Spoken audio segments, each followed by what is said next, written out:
Merhaba sevgili aslanlar ve yükselen burcu aslan olanlar. 6-12 Ekim haftalık yorumlarımıza hoş geldiniz.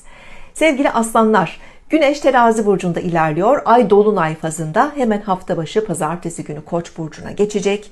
Salı günü 7 Ekim sabahı 14 derece Koç burcunda dolunay meydana gelecek. Aslında tüm haftayı etkiliyor tabii ki bu dolunay. Hem kişisel hem toplumsal alanlarda tesirleri söz konusu olabilir.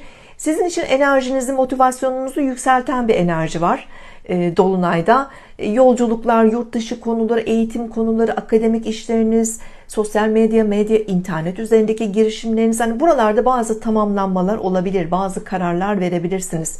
Dolunayla ilgili detaylı bir video hazırladım. Demet Baltacı YouTube kanalında izleyebilirsiniz. Çarşamba günü Ay Boğa burcuna geçecek.